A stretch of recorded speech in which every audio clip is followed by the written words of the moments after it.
But to me, like, this is really where psychology and technique come together because when you use the technique of the net zero roll, where basically deferring a potential loss and making it more likely for it to be a win, it just automatically makes you not worry about the negative scalp on this one wheel cog because that's really all it is. It's temporary. You're just kicking the can down the road so that you deal with it later. But the can down the road is so much more likely to be a winning trade because you typically roll not just out in time, but up to a higher strike too.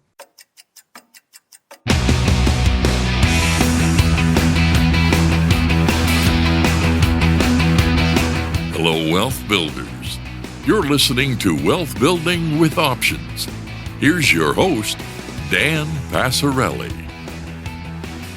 Hey, wealth building family, welcome to episode 34. But before we jump in today, let's talk about how you can get the most out of the Wealth Building with Options community. Help grow the Wealth Building with Options community by subscribing to it in your favorite podcast app. And if you're already a listener, you can support the show. Please do with the paid subscription. When you do, you're going to get a lot. First, you're going to get video extra podcast episodes so that you can get hands-on video training on things we talk about in the podcast, subscriber-only posts where I drill down on a stock, event, or trading opportunity and share trade ideas. You'll also get all my covered call and cash secured put trades that I'm making in my real live brokerage account. You'll get access to our monthly online Ask Me Anything webinar, and you'll get our unusual options activity alerts on options income trades, and so much more, really. And the best part is your paid subscription helps keep this show on the air. So I'd like to take a minute and thank our newest paid subscribers. A big thank you and warm welcome to being a paid subscriber to Mateo G, Denny, Trevor S, Musa, Jermaine N, and Khalib D. Thank you all so much for your recent support.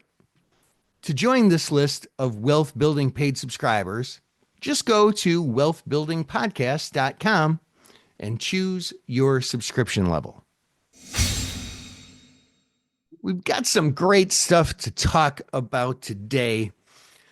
And man, I just want to say, I was actually talking with one of my colleagues earlier today just about what the book is about. And you know what? The things that we're going to talk about on this episode, I feel like are really kind of the heart of the book.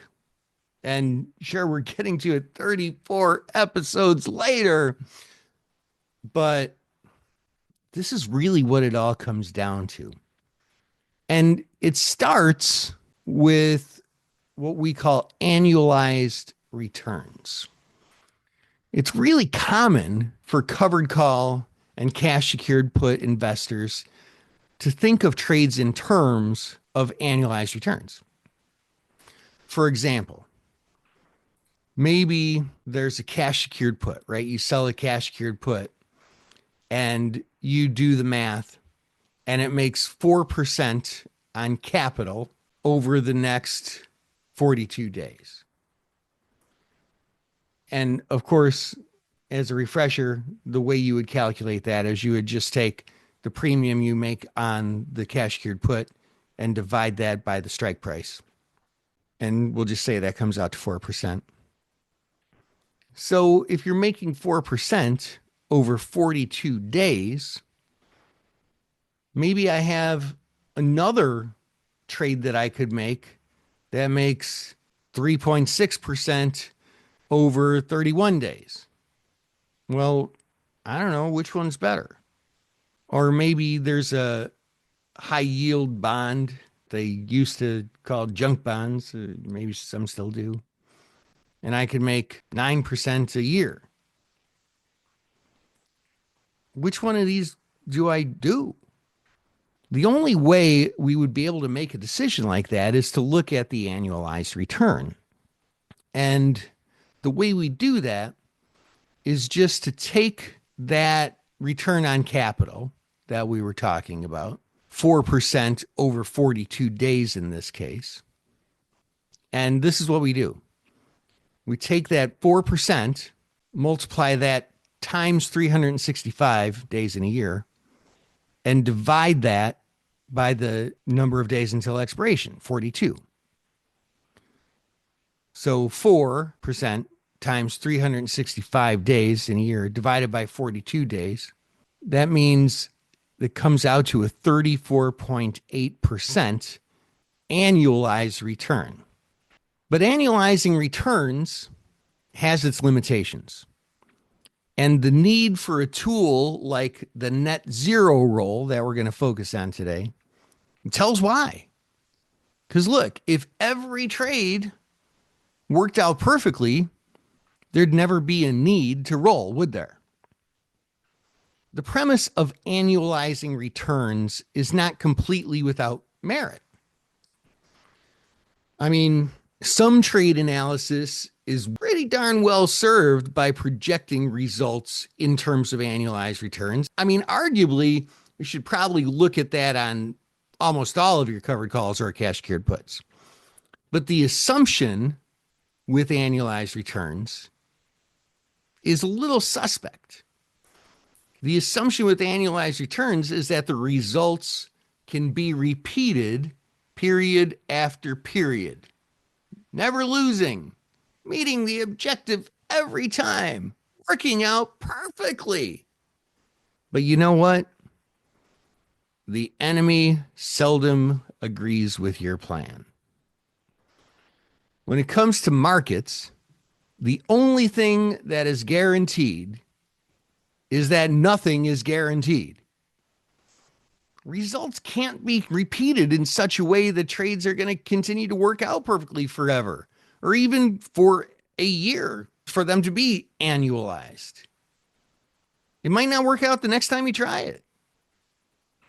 And that's kind of the whole point behind the concept of what we're going to talk about, the net zero roll. When an individual trade doesn't work out, we just basically don't have any effect on the cash, but we redefine the strike and expiration in this contract by rolling to make it, well, basically to make it more likely to work. And so that can change some of the inputs into the annualized return formula. I mean, the return may or may not be different because after rolling one or more times to recoup a loss on the option, I mean, the actual return's only known once you lock it in, once the cycle for this trade is over. The return for the trade might or might not be what it was originally predicted by assuming the stock would cooperate and you get the entire amount of the credit on that one single wheel cog. So the return might be different. But for sure, if we're rolling out in time, delaying getting the premium because we have to, well, the trade duration in the number of days is going to change. If the original trade was put on with 42 days until expiration, but the stock rallied through your strike price and you had to adjust by rolling up and out, well, maybe you roll out to an option that maybe it's 14 days later and now you're rolling out to another 42 day to expiration option. Okay, well, the original trade was in 42 days. Now it's 56 days that you're going to have on, but it's two trades, the original one and then the one you rolled into. So in your calculation for annualized return, you multiply it times 365, but then divide by 56 instead of 42. And so as you can see, what effect that is going to have is it's going to lower your annualized return. And so here's the thing. Not all of your trades are going to work out. Sometimes, geez Louise, I mean, sometimes I've put on covered calls where it's a stock that I really like in the long run, but very seldom does any one stock just grind higher slowly and slowly and slowly. It's usually, oh, it's got a good earnings report. Boom, it pops 10% or more. Sometimes these stocks that I really love and think they have great potential in the future just sit where they are for a long time. And I sell calls on them. They expire, keep it, sell another one, expires, keep it, sell another one. And then boom, blasts like crazy through my strike. Maybe I sold that last covered call for $1 and now I've got to buy it back for $6. Oh, geez.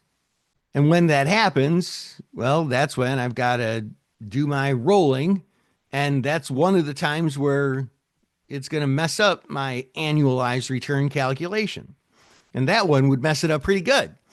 I mean, more often than not, hopefully, when it goes through my strike price, if I sold the call at $1, maybe I'm buying it back at $1.50 or $2. And that's easier to do what we call the net zero roll, which we'll talk about in a second.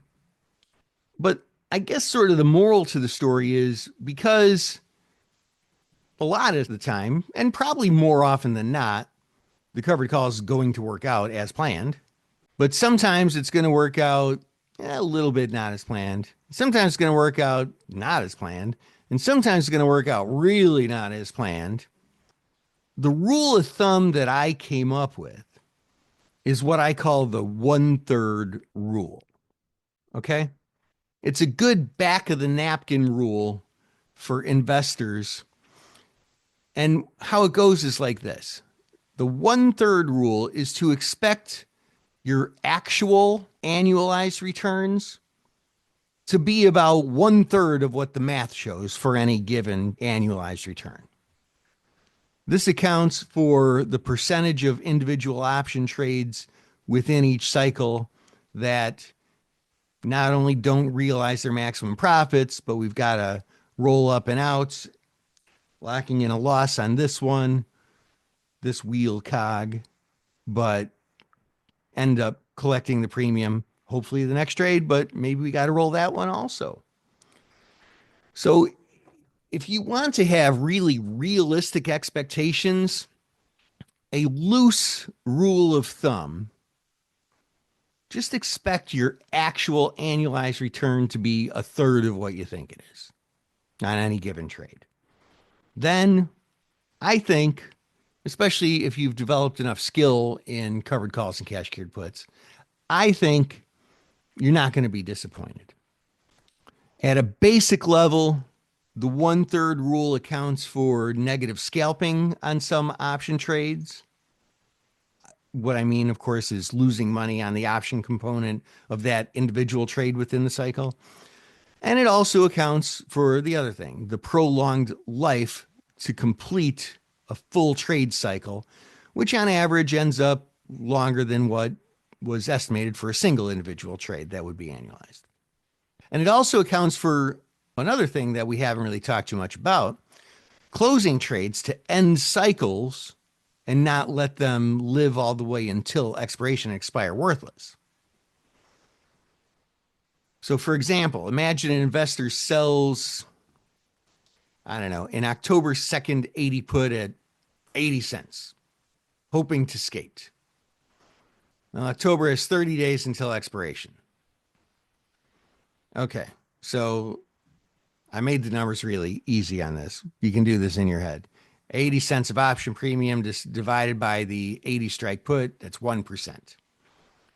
In 1 month's time, that comes out to 12% a year, right? 1% in a month is an annualized return of 12% in a year. If the market doesn't cooperate and you don't skate,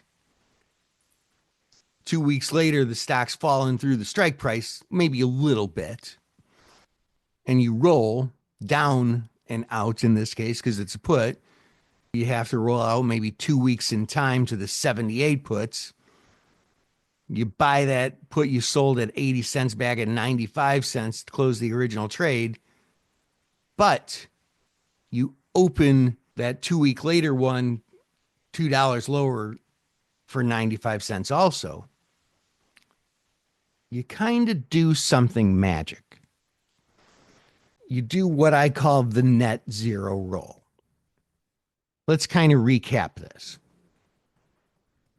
Original trade sold the October 2nd 80 puts at 80 cents. So I've collected 80 cents. Now I've got to do an adjustment. I'm going to buy those back at 95 cents, which is locking in a loss of 15 cents. Lock that in your brain, but put it away a little bit. Like lock it in a back room somewhere, okay?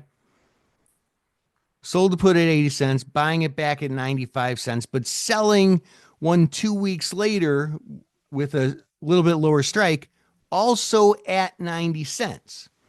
So when I did the roll, was it a debit or a credit? I tricked you. It's not a debit or a credit. It's net zero. It's even. It's for even. Paying 95 cents to buy this one back, selling a new one for 95 cents. What is the net effect? No money changed hands. I still have a credit. Like if we were to look at this, kind of like we talked last time, in sort of like a debit and credit, not really a proper right and left accounting thing, but kind of. I took in a credit of 85 cents, paid a debit of 95 cents, took in a credit of 95 cents. I still have a credit of 80 cents. But my time to expiration and my strike price are now different. So it's not really like I did anything financially. I just moved the strike lower and out 2 more weeks. So if I skate on that, what do I make? I make the original 80-cent credit, but here's the thing. It wasn't in a month. It was in a month plus 2 weeks, 6 weeks. So we really make like not quite 12% in a year, maybe more like 8 point something percent in a year. We could do the exact math by annualizing it. If we originally made 1% in 30 days, well, that would come out to 12.2% annualized return. But now if we rolled it out 2 weeks and it's 44 days until expiration, well, then it'd be like 8.7% or something like that. I'm kind of fudging these numbers just a little bit just to give you an idea. So that's not even a third less. That's just like a little bit less. That assumes holding the put until expiration and ultimately realizing the full and originally planned 80 cents, which was originally 1%, but now because it's more time until expiration, it's less percent. If I have to roll out again, that annualized return becomes a little bit less. And this is not something you get hung up on and bummed out and say, oh, covered calls don't work. This is like reality proof that it does work, actually. It just doesn't work the same way the math that you're accustomed to works. The annualized return itself is still very valid. It's just a smaller number than you think. But I mean, hey, man, because you're adjusting and rolling and doing so that you can keep a stock that you want, if it's with the covered call, or get a better price on a cash secured put, if you end up getting assigned ultimately and decide to take assignment. I mean, for the ones that you do take assignment on, even if you make an extra 3% a year, that's still an extra 3% a year. Compound that over 15 years of investing, and you could be talking about real money doing this on many trades over and over and over again, right? So this is a real thing, a real important thing. So I kind of defined, well, I didn't define. I talked about what the net zero roll is and what it does and how it works. But let me define it a little bit better. The net zero roll is when I roll a covered call or a cash secured put by buying back the one I'm short and then selling a new one further out in time, further away from the money, for the exact same price. So I'm paying net zero, even money. When I do that, I'm just delaying and getting a better price, lowering my annualized return, but it's all part of reality. Okay. Now you might be asking this, Dan, how am I supposed to do all my rolls for exactly even money? Is that even possible? And the answer is no, not always. It is sometimes. I've done it. But if you take in an extra 20-cent credit on this one, or this one's another 35-cent debit, it's close enough. In the long run, it probably could come out to somewhere around net zero. But even if it's not, that's fine too. Let's take the case of a covered call. So visualize this in your mind's eye. There's a covered call. I own the stock at 100. I sell the 1 month call for $1, so it's 1%. Not that that even matters for what we're talking about here. But the stock goes up too much, and I have to buy that call back at 250. And I look at what strike I could sell, and I would have to sell probably in the money to collect 250 unless I go out months in time, which I don't want to do. Okay, so that's fine. I'll buy this call back at 250 and I'll sell another call for maybe I can get $1.60.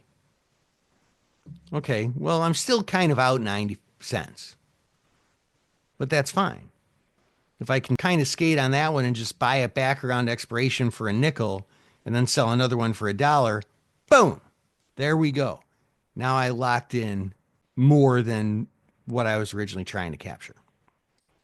I was able to cover that. I kind of basically, if you think about it, I kind of split up the net zero roll for the legs and had to do two wheel cogs to take in what I paid out. It's kind of another way of thinking about it. But if you strive for the net zero, and especially if you're pretty vigilant and trade as soon as the stock goes through the strike price and don't let it continue running, a lot of times you can do a net zero roll, like a close enough net zero roll. Maybe I take in a little credit, rolling up and out or down and out if it's puts. Maybe I have to pay a little bit of a debit, but in the long run, hey, it's all about net zero. If you hesitate and the stock keeps trending like a freight train through that strike price, then you've got a lot more making up. You sold it for $1. Now you got to buy it back at $6.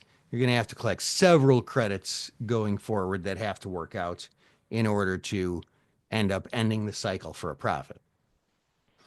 That said, also, if there's a big gap, well, that's going to happen sometimes, especially if you're holding through earnings, which there's not necessarily anything wrong with, not necessarily.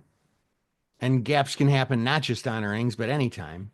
So yeah, if you get just a really big gap, I mean, hey, that's going to happen sometimes too. And you buy the call back or the put back at a lot more than you paid for it. And then you just got to keep collecting more premiums until you cover it. And that's the game. Like, you want covered calls and cash cured puts in a nutshell? That's it. And obviously, I'm writing a whole book on this. There's a lot of detail around that, of course. But that's the whole game.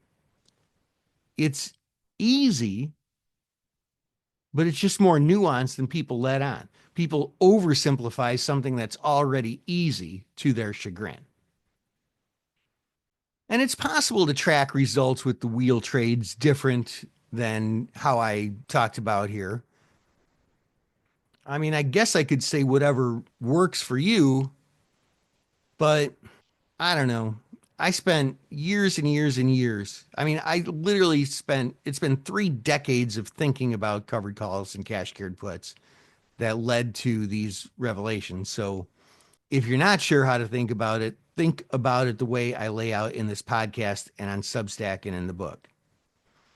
But like I think I said on the show before, or at least I know I said in the book at some point, you have to know the rules in order to break the rules. So it probably behooves you to really think about it this way. This is a very, very good mental framework to think about it. And then once you got this down, by all means, the better you become at something, when you get to the point of you're an expert in it, you'll find your own ways to think about it too and continue improving upon the system. And to help talk about this, I want to bring on someone who has been a friend to the show, somebody you're familiar with. He's helped thousands of traders to use the wheel strategy. Please welcome John Kamisic.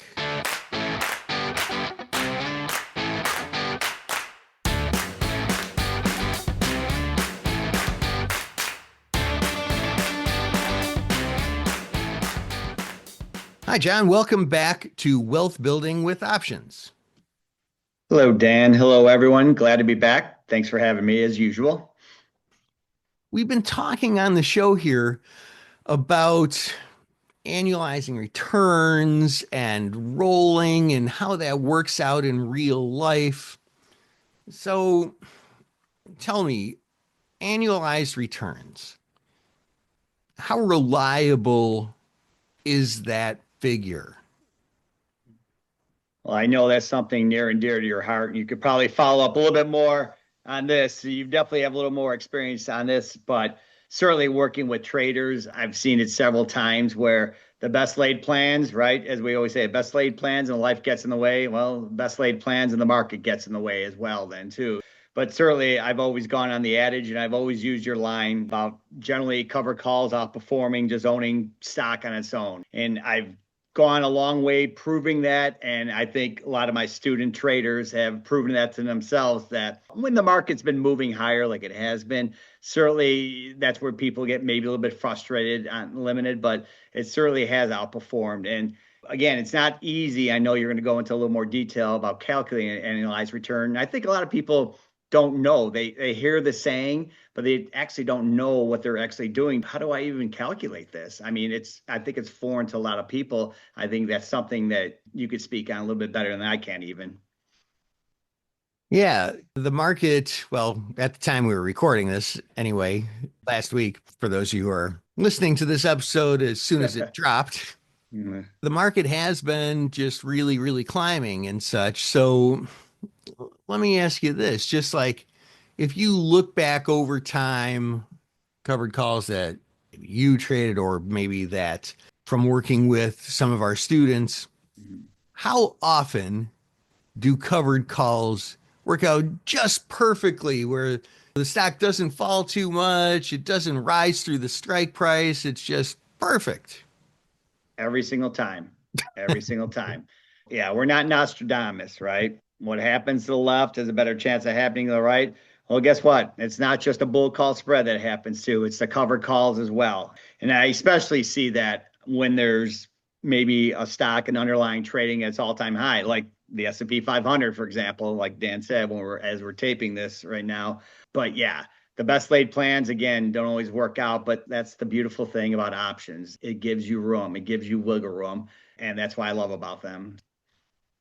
So then to that point, how important do you think it is to really, really screen these trades and look for solid resistance and do everything you can to make sure that the stock is so unlikely to rise through the strike price? Or do you not worry as much about it and just worry about, hey, this is solid either way? It's got a good annualized return. The volatility is high. If it goes through, I'll just worry about that later and adjust. I mean, to me, a fair answer would be a little bit of both, to be honest with you. I certainly take pride in my technical analysis. Two things I take pride in, besides not option trading, but is technical analysis and the psychology of trading. So, and this kind of fits both of them there because, as you mentioned, do you not worry about it as much? Well, I'm not going to lose sleep about, oh my God, I should have picked a different strike price. Would I like to line it up where at a resistance level or based on an average true range? Absolutely. As we know, the max profits earned at that short strike, the short strike at expiration. But again, I'm not going to lose sleep over it because nothing's perfect, including, like you mentioned earlier, the annual return. So there's bigger battles to fight on the emotional aspect of trading, and selling covered calls and worrying about that strike price, in my opinion, shouldn't be one of those where you lose sleep over. Because as we know, anytime you're losing sleep over anything you have on trading wise or investment wise, it's not a good thing. What's your thoughts on this, on the same type here? Yeah, I mean, to me, most of the time, you're not really ever even losing money on a covered call, even if you have to do the negative scalp on this particular covered call that is within a broader scale of a cycle. All you're really doing most of the time is extending the cycle, extending the amount of time and the number of trades that it takes to get that premium. So I don't know. I mean, for sure in the past, I also had psychological, just, I don't know, roadblocks when it comes to covered calls.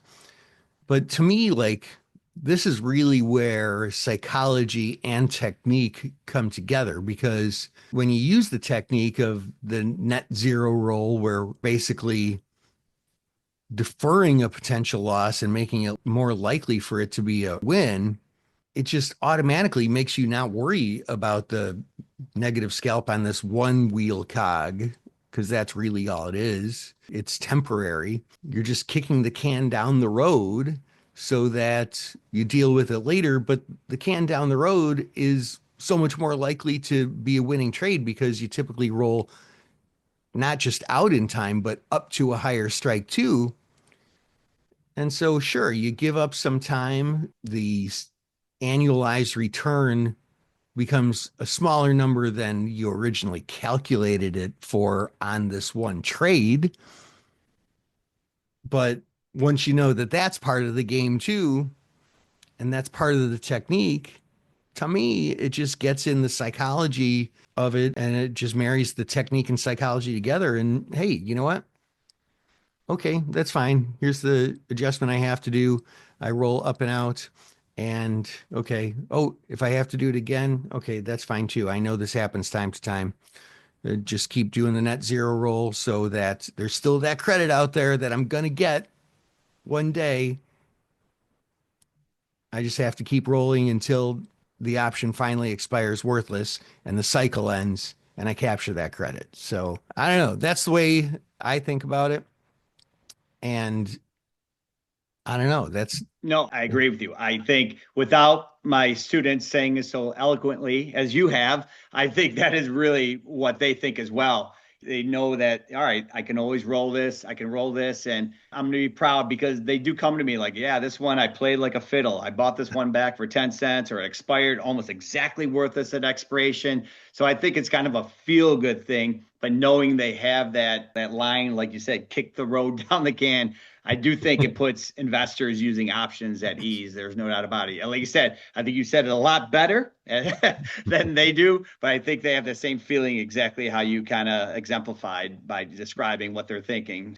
it's kick the can down the road. Mhm. You said kick the road down the can. Is that what I said? Yeah. All right. Well, I used to love Kick the Can, so Ghost in the Graveyard when I was young, so maybe I got it mixed up. So, mhm. uh, man, I will tell you what, that like we both just talk for a living. And man, I'll tell you what, there have been so many times where like I've done something like that too, where you're saying something, but the words and what you intend to say, like you flip them around. Like, man, people always like pick on politicians, like, oh, did you hear what he said? Like, Yeah. you say enough words in a day, every single day, and some of them are just gonna come out wrong. Well, in that case, I meant to say that. Really, I did. Yeah. So, I think sometimes when I've slept too well, that's why I mess up more times than being a little more sleepy. So, but yeah. So I apologize for that. Yeah, I do it all the time too, man. And sometimes I'll catch myself, but like I realize Ah, crap, it's too late. I said it. I'm just gonna go. What do you just keep going? Act like you've been there before, right? So Yeah. same thing with cover calls. Act like you've been there before. So uh, Yep. Yeah. Hey, that's what I meant to say. I meant to do that. That was like, that was a Pee Wee's Playhouse thing? I meant to do yeah, Pee Wee, right? So, I meant to do that. Uh, oh, geez. All right. Well, hey, man, thank you so much for sharing your time and just bringing a little of the wisdom that kind of comes from, well, haven't been and doing this stuff as long as you have, but especially the thing I say is I learned by teaching, and you just work with enough students and you get to see things from so many different angles. So, yeah, thanks for sharing that perspective. You are welcome.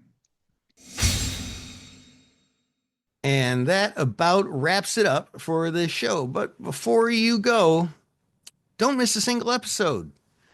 So please make sure that you're subscribed on your favorite podcast platform, whether that's Spotify, Apple Podcasts, or whatever it may be. And if you would be so kind as to leave a comment, let us know what you think. I would sure appreciate it.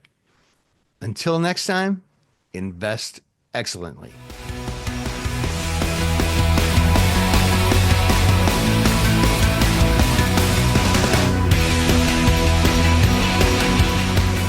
Options involve risk and are not suitable for all investors.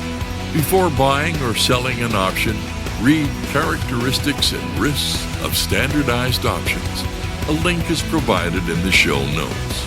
To learn more about your host, Dan Passarelli, please visit markettaker.com.